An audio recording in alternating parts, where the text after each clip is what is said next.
हिंदू पौराणिक धर्म ग्रंथों में कहीं 7 तो कहीं पर 8 चिरंजीवियों का उल्लेख किया गया है जो इस ब्रह्मांड के अंत तक जीवित हैं। हमारी आज की ये कहानी सतयुग, द्वापर और त्रेता युग के इन्हीं महान योद्धाओं की कहानी है जो मौत को भी मात दे चुके हैं और जो समय की सीमा से परे जा चुके हैं। इन चिरंजीवियों की कहानी पर अगर आपको विश्वास ना हो तो कोई जाकर पूछे पृथ्वीराज चौहान से कि मोहम्मद गौरी से हारने के बाद जब वो जंगलों में भटक रहे थे तो उनका सामना किससे हुआ था। कोई जाकर पूछे तुलसीदास से कि रामायण को रामचरितमानस में बदलने की क्षमता उन्हें किसने दी। और अगर जीवन और मृत्यु का चक्र तोड़कर ये चिरंजीवी आज भी जीवित हैं, तो उन्हें किसकी प्रतीक्षा है और उनकी ये प्रतीक्षा कभी समाप्त होगी या नहीं। अगर होगी तो कब खत्म होगी।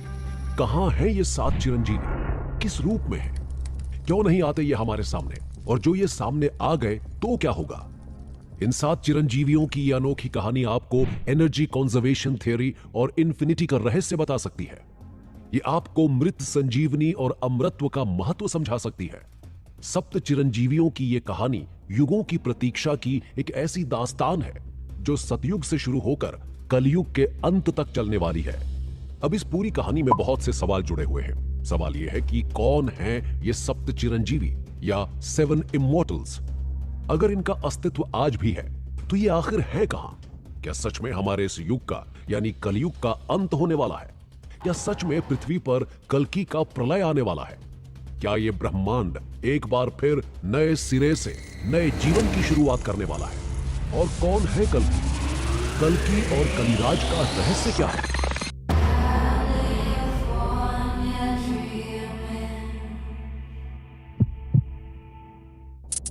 शुरुआत करते हैं एक सवाल से।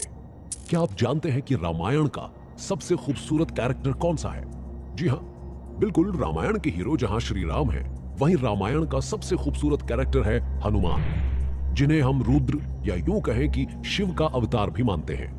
हनुमान जी का नाम प्राचीन भारत के श्लोकों में सप्त चिरंजीवी की सूची में सम्मिलित है। अब सबसे बड़ा सवाल यह उठता है कि जब श्री राम अपनी देह त्याग इस दुनिया को छोड़कर चले गए तो हनुमान आज भी यहां क्यों हैं, और इस ब्रह्मांड के अंत तक उनके बने रहने का उद्देश्य क्या है। लेकिन उससे भी बड़ा सवाल यह है कि वो इमॉर्टल या यूं कहें चिरंजीवी कैसे बने। रामायण में इन प्रश्नों का उत्तर मिलता है। कहा जाता है कि जब हनुमान राम का संदेश सीता मैया के पास लंका ले गए, तब सीता माता जो पिछले कई महीनों से पीड़ा में थी, उनकी पीड़ा हनुमान के इस संदेश से काफी हद तक दूर हुई, और इसीलिए उन्होंने हनुमान को वरदान दिया कि वो ब्रह्मांड के अंत तक जीवित रहेंगे। हनुमान जी चिरंजीवी क्यों हैं? इस बात का उत्तर उनकी बचपन की घटना से भी मिलता है। बचपन में हमारे Indian super hero Hanuman ji आसमान में चमकते लाल सूरज को फल समझकर बादलों के भी उस पार चले गए थे, और वो सूरज को निगलने ही वाले थे कि तभी इंद्र ने उन पर अपने वज्र से प्रहार किया और इससे वो धरती पर आ गिरे। हनुमान जी इतने अधिक घायल हो चुके थे कि उनका बच पाना भी संभव न था। तब पवन देव, जो हनुमान जी के पिता कहे जाते हैं, उन्होंने पूरी दुनिया की हवा ही रोक दी। हवा के बिना किसी का भी बच पाना संभव न था। ऐसे में 33 कोटि देवी देवताओं ने न सिर्फ हनुमान को ठीक किया, बल्कि उन्हें बहुत सारी शक्ति दी और ब्रह्मांड के अंत तक हमेशा जीवित रहने का वरदान भी दिया। न सिर्फ रामायण की कहानियों में, बल्कि रामायण के बाद महाभारत में भी हनुमान जी का उल्लेख मिलता है। हनुमान जी ने रामायण काल के बाद महाभारत में भीम के साथ युद्ध किया था, और अर्जुन भी महाभारत के युद्ध से पहले उनसे सहायता मांगने गए थे। तब उन्होंने सीधे तौर पर सहायता करने के बजाय अर्जुन के रथ के ऊपर बैठना सही समझा, और इसीलिए अर्जुन को कोई हरा नहीं पाया। कलयुग में महान कवि तुलसीदास जी का कहना था कि उन्हें रामायण की पूरी कथा हनुमान जी ने खुद सुनाई थी, और तभी जाकर उन्होंने इतनी सुंदर रामचरितमानस की चौपाइयां और हनुमान चालीसा की रचना की थी। ऐसी पौराणिक मान्यताओं के अनुसार हनुमान चिरंजीवी क्यों हैं, ये तो आप समझ गए होंगे। अब दूसरा प्रश्न यह है कि अगर वो आज भी जीवित हैं, तो इस समय कहां हैं और वो सामने क्यों नहीं आते। श्रीलंका के लोगों का मानना है कि पिदुरु माउंटेन में एक ट्राइबल कम्युनिटी है जो हनुमान को अपना इष्ट मानती है, और वो हर 41 साल में चरण पूजा करते हैं। उनका मानना है कि हर 41 साल में चरण पूजा के समय हनुमान जी वहां आते हैं। उस समय वहां पर एक बहुत बड़ा उत्सव मनाया जाता है। उसके साथ ही यह भी माना जाता है कि रामेश्वर धाम के पास गंधमादन पर्वत में हनुमान जी अपनी तपस्या में लगे हुए हैं। वहीं श्रीमद् भगवद पुराण के अनुसार हनुमान आज भी किम पुरुष में जीवित हैं। किम पुरुष आज के तिब्बत रीजन को कहा जाता है। वहीं कुछ पौराणिक कथाएं ये भी कहती हैं कि जब रावण को मारने के बाद श्री राम अयोध्या से अपनी देह त्याग कर वापस अपने लोक जाना चाहते थे, उस समय हनुमान जी ने पूरी अयोध्या को घेर रखा था। किसी भी रास्ते से श्री राम को ले जाने यमराज नहीं आ पा रहे थे और राम जी अच्छी तरह से जानते थे कि हनुमान के रहते हुए ऐसा संभव नहीं था। इसलिए राम ने एक योजना बनाई। उन्होंने अपनी अंगूठी सरयू नदी में डाल दी और हनुमान से कहा कि वो अंगूठी सीता की आखिरी निशानी है और अब हनुमान जाकर सरयू नदी के अंदर से उस अंगूठी को निकाल कर लाएं। हनुमान जी ने ऐसा ही किया, लेकिन सरयू नदी में उस अंगूठी को ढूंढते ढूंढते वो पहुंच गए पाताल और वहां उनकी भेंट हुई भगवान शिव की गले की शोभा बढ़ाने वाले वासुकी नाग से। वासुकी ने हनुमान से पूछा कि वो यहां क्यों आए हैं, तो हनुमान जी ने उन्हें पूरी कहानी बताई। तब वासुकी ने एक और इशारा किया और कहा, देखो वहां पर श्री राम की अनगिनत अंगूठियां पड़ी हुई हैं। तुम श्री राम जी की किस अंगूठी को लेने आए हो, तुम स्वयं जाकर ढूंढ लो। हनुमान जी जब करीब गए तो उन्होंने देखा कि अंगूठियों से पूरा पहाड़ बना हुआ है और हर अंगूठी दिखने में एक जैसी है। सब पर राम लिखा हुआ था। हनुमान जी की नजरों ने पहचान लिया कि हर एक अंगूठी श्री राम की ही है, लेकिन वो इसका रहस्य न जान पाए। तब वासुकी ने समझाया, ये दुनिया एक नहीं है, ऐसे कई ब्रह्मांड हैं और हर ब्रह्मांड में एक राम है, एक हनुमान है और ऐसी ही एक अंगूठी है। यहां पर हम आपको एक बहुत ही इंटरेस्टिंग फैक्ट बताते हैं। अगर आपको लगता है कि मल्टी यूनिवर्स का कॉन्सेप्ट आपको सबसे पहले मार्वल की मूवी ने समझाया है, तो आप कुछ हद तक गलत हैं, क्योंकि हनुमान जी मल्टी यूनिवर्स के इस कॉन्सेप्ट को बहुत पहले रामायण में ही समझा चुके हैं। हम आपको एक और इंटरेस्टिंग फैक्ट बताते हैं। हनुमान जी जिस वासुकी से बात कर रहे थे, वो वासुकी जो भगवान शिव के गले का हार है, वो भी अपने आप में एक इमॉर्टल है, जो तब तक जीवित रहेगा जब तक शिव है। और शिव के बारे में कहा जाता है कि वो ही ब्रह्मांड की सच्चाई है और हनुमान स्वयं शिव का अवतार कहे जाते हैं। इसलिए अब आप ये समझ चुके होंगे कि हनुमान इमॉर्टल क्यों है। पर सवाल ये उठता है कि उद्देश्य क्या है? हनुमान जी किसकी प्रतीक्षा में रुके हुए हैं? क्योंकि श्री राम तो चले गए। तो हम आपको बता दें कि हनुमान जी को भगवान विष्णु के सबसे आखिरी अवतार कल्कि की प्रतीक्षा है। वो रुके हुए हैं ताकि कल्कि की सहायता से कलयुग के अंत में कली राज का भी अंत कर सके। हम सब ने सुना है और हनुमान चालीसा की चौपाइयां कहती हैं कि हनुमान अष्ट सिद्धि और नव निधियों के दाता हैं। उनके पास 33 कोटि देवी देवताओं की शक्तियां हैं। तो हनुमान जी रुके हुए हैं ताकि वो कल्कि को अष्ट सिद्धि और 9 निधि और उन सभी शक्तियों का ज्ञान दे सकें। हम सबको यह पता है कि वैदिक युग में समाज को 4 अलग अलग वर्ग में बांटा गया था: ब्राह्मण, क्षत्रिय, वैश्य व शूद्र। यहां पर ब्राह्मणों का कर्तव्य होता था कि वो वैदिक रीतियों को आगे बढ़ाएं और क्षत्रियों का कर्तव्य था कि वो धर्म युद्ध के मार्ग पर चलकर अन्याय के विरुद्ध लड़ें। परंतु यहां पर इकलौते ऐसे ऋषि थे जिन्हें ब्रह्म ऋषि तो कहा ही जाता है, साथ ही ब्रह्म क्षत्रिय भी कहा जाता है, और वे थे परशुराम। ऐसा कहने के पीछे 2 कारण हैं। पहला, उनके पिता ऋषि जमदग्नि एक ब्राह्मण थे और उनकी माता रेणुका एक क्षत्रिय थी। वहीं दूसरी ओर परशुराम में 2 तरह के गुण थे। वे हर तरह के वैदिक मंत्रों की जानकारी रखने के साथ साथ अस्त्र शस्त्र और युद्ध नीतियों में भी कुशल थे। बल्कि वो तो एक ऐसे योद्धा थे जिनके सामने कभी कोई टिक नहीं सकता था। परशुराम के बारे में कहा जाता है कि उनकी मां का अपमान और अपने पिता की मृत्यु का बदला लेने के लिए उन्होंने ये प्रतिज्ञा ली थी कि वो 21 बार इस दुनिया को क्षत्रियों से विहीन कर देंगे, यानी क्षत्रियों का पूरी तरह से नाश कर डालेंगे। और ऐसा करते करते भगवान परशुराम भूल गए कि वो ऐसा 21 बार कर चुके हैं। तब हनुमान जी आए और उन्होंने परशुराम को याद दिलाया कि आपकी प्रतिज्ञा पूर्ण हुई, अब उन्हें ऐसा नहीं करना चाहिए। भगवान परशुराम ने यह सब कुछ भगवान शिव के धनुष पिनाका और अपने परशु के सहारे किया था। परशुराम को त्रेता युग का सबसे पहला विष्णु अवतार माना जाता है और त्रेता युग का सबसे अंतिम विष्णु अवतार थे श्री राम। और इन दोनों के जन्म के बीच कई लाख सालों का अंतर था। अब परशुराम शांत होकर अपना पिनाका राजा जनक को देकर वहां से महेंद्र पर्वत चले गए। फिर भगवान राम और सीता का जन्म हुआ। राम ने कैसे धनुष तोड़ा, ये कहानी तो हम सब जानते हैं। पिनाका धनुष टूटने के बाद विष्णु के पहले अवतार और विष्णु के अंतिम त्रेतायुगीन अवतार श्री राम की भेंट हुई। यहां पर परशुराम श्री राम पर खिन्न हुए। उन्हें वैसे भी पहले से ही क्षत्रियों से तकलीफ थी और राम भी क्षत्रिय थे। ऐसे में परशुराम उन पर बरस पड़े। फिर उन्हें समझाया गया कि उनका जो उद्देश्य था वो ऐसे क्षत्रियों का नाश करना था जो समाज में अत्याचार फैला रहे थे। परंतु राम एक आदर्श राजा हैं। वो अपनी प्रजा की देखभाल करते हैं। तब क्षत्रियों को लेकर उनकी सोच बदली। फिर जाकर वो शांत हुए और उसके बाद वो वापस महेंद्र पर्वत की ओर चले गए। लेकिन परशुराम की कहानी यहीं पर समाप्त नहीं होती, बल्कि महाभारत में भी उनकी बहुत सी कहानियां सामने आती हैं। महाभारत के कुछ महान वीर जैसे भीष्म पितामह, कर्ण और पांडवों के गुरु द्रोणाचार्य को भी परशुराम ने ही युद्ध विद्या की सीख दी थी। बल्कि एक बार तो भीष्म पितामह और परशुराम के बीच युद्ध भी हुआ था। उसके बाद परशुराम का इस दुनिया को छोड़कर चले जाने का उल्लेख कहीं नहीं मिलता, बल्कि महाभारत में भी ये लिखा हुआ है कि वो महेंद्र पर्वत चले गए ताकि अपनी तपस्या पूरी कर सके। अपनी तपस्या में लीन परशुराम आज भी किसी की प्रतीक्षा में रुके हुए हैं। कहा जाता है कि उनके जन्म के दो उद्देश्य थे।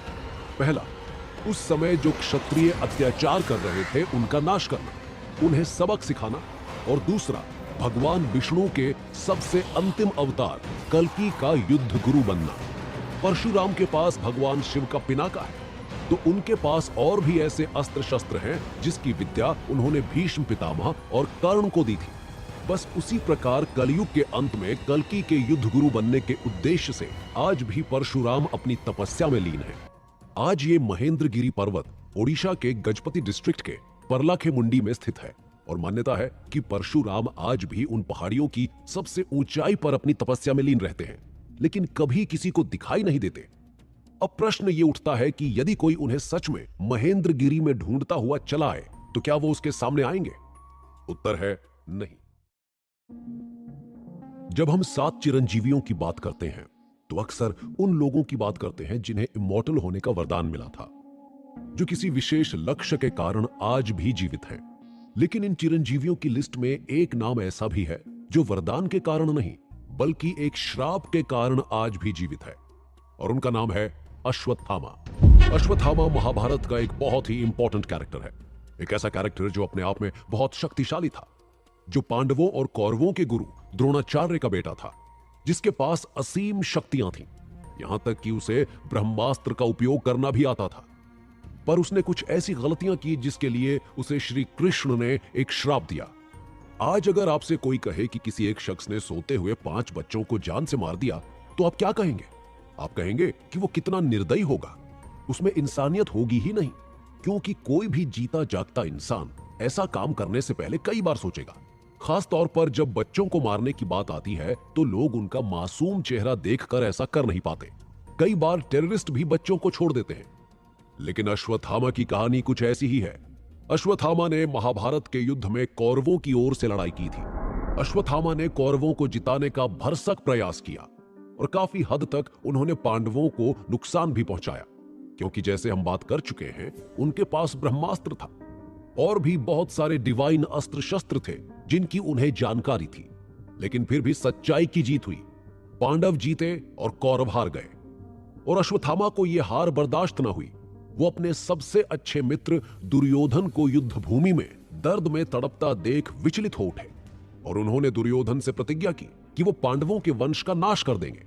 और इसके लिए वो चले गए पांडवों के शिविर की ओर, और पांडवों के सोते हुए 5 बच्चों को उन्होंने मार दिया। लेकिन उसके बाद भी अश्वत्थामा को शांति नहीं मिली। अर्जुन के बेटे अभिमन्यु की विधवा पत्नी उत्तरा के गर्भ में पल रहा बच्चा, जिसका नाम बाद में परीक्षित रखा गया, अश्वत्थामा उसे भी मारना चाहता था, और इसके लिए उसने ब्रह्मास्त्र का उपयोग किया। श्री कृष्ण ने परीक्षित को तो बचा लिया, लेकिन पांडवों के 5 बच्चों को मारने और परीक्षित को मारने का प्रयास करने को लेकर श्री कृष्ण अश्वत्थामा से बहुत खिन्न हुए, क्रोधित हुए, और श्री कृष्ण ने अश्वत्थामा को श्राप दिया। श्री कृष्ण ने अश्वत्थामा से कहा कि तुम्हें अपनी हार बर्दाश्त नहीं है, तुम्हें दुर्योधन का दर्द बर्दाश्त नहीं है, लेकिन तुम इसी दर्द के साथ इस ब्रह्मांड के अंत तक जीवित रहोगे। तुम्हें अमरत्व का वरदान नहीं मिलेगा, अपितु अमरत्व का श्राप मैं तुम्हें देता हूं। श्री कृष्ण ने यह भी कहा था कि तुम कुष्ठ रोग के साथ जीवित रहोगे और अपने इलाज के लिए इधर उधर तड़पते घूमते रहोगे। ऐसा कहते हुए उन्होंने अश्वत्थामा के माथे पर जो मणि थी उसे निकाल लिया। महाभारत की कुछ कथाओं में यह भी कहा जाता है कि द्रोणाचार्य को एक ऐसे बच्चे की चाहत थी जो चिरंजीवी हो, जिसे कोई रोग न सताए, जिसे किसी देवी देवता का डर ना हो, जो असीम शक्तियों से संपन्न हो। और इसी चाहत में उन्होंने भगवान शिव की तपस्या की और शिव ने उन्हें अश्वत्थामा का वरदान दिया। अश्वत्थामा जब जन्मे थे उनके सिर पर एक मणि थी। उस मणि के बारे में कहा जाता है कि उसके होते हुए अश्वत्थामा को कोई नहीं हरा सकता था। वो किसी भी रोग से परेशान नहीं होते थे, उन्हें बीमारियां घेरती नहीं थी। अगर अश्वत्थामा जीवित हैं और वो इधर उधर भटकते रहते हैं तो क्या वो कहीं किसी को दिखाई देते हैं? इसे लेकर बहुत से लोग दावा करते हैं। मध्य प्रदेश के बुरहानपुर में असीरगढ़ का एक किला है, जहां भगवान शिव का एक बहुत प्राचीन मंदिर स्थित है। बताया जाता है कि अश्वत्थामा हर सुबह यहां पूजा करने आते हैं। पुजारी के आने से पहले शिव पर हर रोज फूल चढ़ा हुआ मिलता है। इसे समझने के लिए बहुत से न्यूज चैनल ने रात से सुबह तक का वीडियो भी तैयार किया, पर उन्हें कुछ समझ नहीं आया, सिवाय इसके कि सुबह द्वार खुलने पर ताजा फूल भगवान शिव के ऊपर चढ़ा हुआ मिलता है। और इसी मंदिर के आसपास एक अजीब से 12 से 14 फीट लंबे इंसान को कई बार देखा गया है, जो लोगों से हल्दी और तेल मांगता है। कुछ लोग ये भी दावा करते हैं कि पास के तालाब में अश्वत्थामा को उन्होंने नहाते हुए भी देखा है। इसके साथ ही मध्य प्रदेश के एक आयुर्वेदिक डॉक्टर और गुजरात के एक रेलवे इंजीनियर ने भी ऐसा ही कुछ दावा किया है। यहां तक कि भारत के एक महान योद्धा पृथ्वीराज के जीवन पर लिखी गई बहुत ही फेमस किताब पृथ्वीराज रसूल में भी अश्वत्थामा का उल्लेख मिलता है। इस किताब में बताया गया है कि जब पृथ्वीराज चौहान मोहम्मद गौरी से हारने के बाद भटकते हुए जंगल की ओर चले गए, तब उनकी भेंट जंगलों में अश्वत्थामा से हुई थी। बताया जाता है कि पृथ्वीराज चौहान ने अश्वत्थामा के सिर पर मणि के निकलने का घाव और उस पर हुए इन्फेक्शन का इलाज करने की पूरी कोशिश की थी, क्योंकि पृथ्वीराज अपने आप में एक बहुत बड़े आयुर्वेदाचार्य थे। पर घाव भरा नहीं और उसके बाद अश्वत्थामा अपना परिचय उन्हें देकर वहां से चले गए। विभीषण को भी रामायण का एक इंपॉर्टेंट कैरेक्टर माना जाता है। वो रावण के भाई थे और रावण और राम के बीच जो युद्ध हुआ था उसमें विभीषण ने राम की बहुत सहायता की थी। लंका की हर महत्वपूर्ण जानकारी और रावण की कमजोरी से उन्होंने राम को परिचित करवाया था और इस बात से श्री राम अति प्रसन्न थे। वो विभीषण को अपना सबसे अच्छा मित्र मानते थे।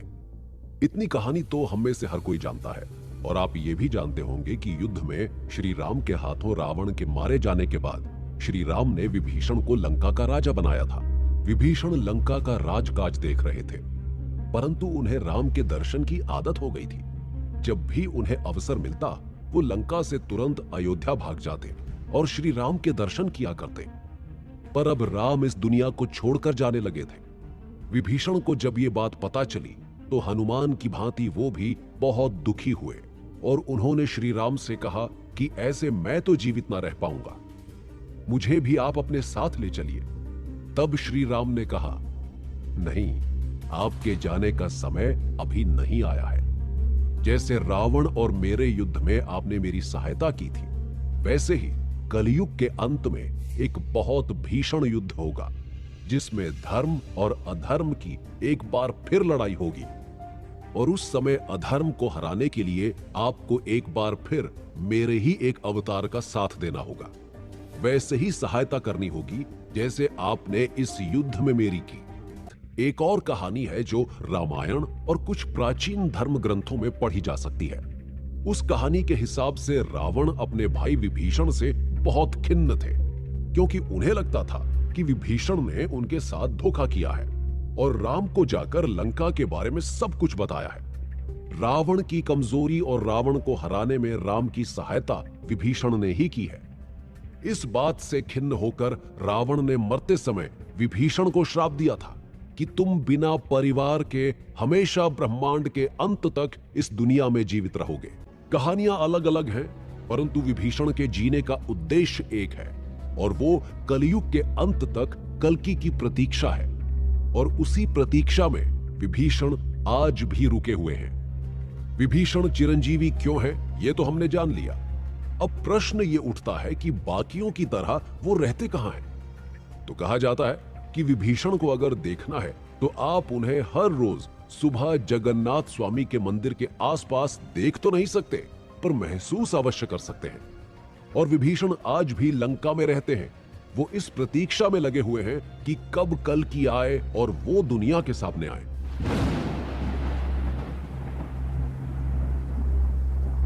वेद व्यास, जिन्हें कृष्ण द्वैपायन के नाम से भी जाना जाता है, एक ऐसा नाम जो भारतीय साहित्य में बहुत प्रसिद्ध है। वेद व्यास जी को उनकी डिवाइन नॉलेज और बुद्धि के लिए जाना जाता है। आप ये तो अच्छी तरह से जानते होंगे कि वेद एक श्रुति शास्त्र है, मतलब वेद को सुना गया था, वेद रिटन फॉर्म में मौजूद नहीं थे। वेद व्यास ने ही इन वेदों को 4 अलग अलग भागों में लिखा, जिन्हें हम ऋग्वेद, अथर्ववेद, यजुर्वेद और सामवेद के नाम से जानते हैं। इसके बाद वेद जो कि आम लोगों के लिए पढ़ने में काफी कठिन थे, उन्हें अलग अलग पुराणों में बांट कर लिखने वाले भी वेद व्यास ही हैं। बल्कि इन्हें महाभारत के लेखक के रूप में भी जाना जाता है। हालांकि कहीं कहीं पर वेद व्यास को विष्णु जी के 24 अवतारों में से 21वें अवतार के रूप में भी जाना जाता है। वेद व्यास जी का जन्म भारत के उत्तर प्रदेश के काल्पी शहर में हुआ था। वेद व्यास अपने पिता ऋषि पराशर की तरह बहुत बड़े ज्ञानी थे। वो प्राचीन भारत के सबसे बड़े कवि और लेखक माने जाते हैं। महाभारत, जो इस दुनिया का सबसे बड़ा ग्रंथ है, उसे भी उन्होंने ही लिखा है। महाभारत के अलावा वेद व्यास ने 18 पुराणों की रचना भी की। कुछ लोगों का कहना है कि वेद व्यास ने एक लंबा जीवन बिताया और 116 वर्ष की आयु में उनकी मृत्यु हो गई। पर पौराणिक कथाओं के अनुसार उन्हें चिरंजीवियों की सूची में भी सम्मिलित किया गया है। कहा जाता है कि वो वेद और पुराणों का ज्ञान पूरी दुनिया में बांटने के लिए वेद व पुराण को हमेशा ब्रह्मांड के अंत तक बनाए रखने के लिए आज भी जीवित हैं। कुछ लोगों का मानना है कि ओडिशा और छत्तीसगढ़ में फैला हुआ एक घना जंगल, जो दंडक वन के नाम से जाना जाता है, वहां आज भी वेद व्यास रहते हैं। भारत और चीन के बॉर्डर के पास उत्तराखंड में एक गांव है जिसे माणा गांव के नाम से जाना जाता है, जहां पर अलकनंदा और सरस्वती नदी आपस में मिल जाती हैं। वहीं इनके मिलने से जो केशव प्रयाग बनता है, उसके तट पर बद्रीनाथ से मात्र 3 किलोमीटर की दूरी पर बसा हुआ ये छोटा सा गांव है। वहां पहाड़ी के ऊपर एक छोटी सी गुफा है, जिसे वेदव्यास की गुफा के नाम से जाना जाता है। आज इसी गुफा के पास व्यास जी का मंदिर भी बना हुआ है। माना जाता है कि इसी गुफा के आसपास आज की सभ्यता और आज के लोगों से दूर वेद व्यास अदृश्य रूप में रहते हैं और अपने पढ़ने लिखने के काम में ही व्यस्त हैं। इनका भी उद्देश्य कल्कि से मिलना है और उन्हें वेदों का ज्ञान देना है। अब अगर राजा बलि की बात करें तो इनके बारे में तो हम सब जानते ही हैं। राजा बलि, जिन्हें महाबली के नाम से भी जाना जाता है, भारतीय पौराणिक कथाओं में या यूं कहें कि इंडियन माइथोलॉजी में एक महान राजा के रूप में भी जाने जाते थे। उन्हें भक्ति का प्रतीक माना जाता है। उनकी कहानी सदियों से बताई और दोहराई जाती रही है, जो लोगों को दया और करुणा के साथ अपना जीवन जीने के लिए प्रेरित करती है। इनकी कहानी उनके दादा प्रहलाद से शुरू हुई थी, जो भगवान विष्णु के भक्त थे। भक्त प्रहलाद के बेटे का नाम विरोचन था। विरोचन का विवाह विशालाक्षी से हुआ और उन दोनों ने एक बेटे को जन्म दिया, जो आगे चलकर महान राजा बलि बना। लेकिन विरोचन को देवराज इंद्र ने धोखे से मार दिया, जिसका बदला लेने के लिए राजा बलि ने देवलोक पर भी आक्रमण किया था। और ऐसे राजा बलि, जो पृथ्वी को पहले ही जीत चुके थे, वे तीनों लोकों के सम्राट बन गए। वे बहुत अधिक शक्तिशाली थे और इसी के बल पर उन्होंने तीनों लोकों पर अपना अधिकार स्थापित किया। बलि को विष्णु के प्रति अपने दादा की भक्ति विरासत में मिली थी और वो बड़े होकर एक न्यायप्रिय व दयालु शासक बने। एक बार विष्णु ने स्वयं बलि की भक्ति की परीक्षा ली और वो वामन, मतलब एक बौने ब्राह्मण के रूप में उनके सामने प्रकट हुए। वामन ने बलि से उपहार मांगा और उस उपहार में उन्होंने अपने रहने के लिए 3 पग भूमि मांगी। बलि ने एक उदार व दयालु राजा होने के नाते वामन की बात मान ली। हालांकि जैसे ही उसने ऐसा किया, वामन ने स्वयं को विष्णु के रूप में प्रकट कर दिया और अपने पहले पग से पूरी पृथ्वी को, दूसरे पग से स्वर्ग को नाप लिया। अपना तीसरा कदम रखने के लिए कोई जगह ना होने के कारण विष्णु ने बलि से अपना सर उन्हें दे दिया और तब विष्णु ने अपना पैर बलि के सिर पर रखा और उसे पाताल लोक भेज दिया। वहां भी विष्णु जी ने उसे बंदी बनाकर रखा। पर कुछ समय पश्चात जब देवर्षि नारद के परामर्श से बलि ने भगवान की आराधना की, तब उन्होंने उसे सब परिवार पाताल लोक में वास करने की स्वतंत्रता दे दी। हालांकि वो बलि की निस्वार्थता और भक्ति से इतने प्रभावित हुए कि उन्होंने बलि को अमरता भी प्रदान कर दी। बलि ने उनसे उपहार के रूप में यह भी मांगा कि वो वर्ष में एक बार धरती पर आकर अपने लोगों से मिल पाएं, जिस पर विष्णु जी ने उसे अनुमति दे दी। जब उन्हें इमॉर्टल्स में गिना जाता है तो यह सवाल भी बनता है कि अब वो कहां हो सकते हैं। ओणम के नाम से जाना जाने वाला यह त्योहार आज भी भारत के कई हिस्सों में मनाया जाता है।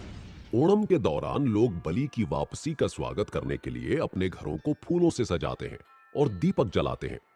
वे लोग बड़ी बड़ी दावतें तैयार करते हैं और पारंपरिक नृत्य भी करते हैं और निस्वार्थता और भक्ति की भावना का जश्न मनाते हैं, जिसे बलि ने स्वयं मूर्त रूप दिया। केरल में मनाया जाने वाला यह त्योहार पूर्ण रूप से राजा बलि को ही समर्पित है। वो लोगों के दिलों में अब भी जीवित हैं। कई मायनों में ओणम की परंपराओं और रीति रिवाजों के माध्यम से बलि की विरासत जीवित है। राजा बलि आज भी जीवित हैं और वे पाताल लोक में रहते हैं। पौराणिक मान्यताओं की माने तो ये भी कहा जाता है कि राजा बलि कल्कि अवतार के दौरान सबके सामने आएंगे और कल्कि को कलिराज से लड़ने के लिए डिवाइन अस्त्र शस्त्रों का ज्ञान देंगे।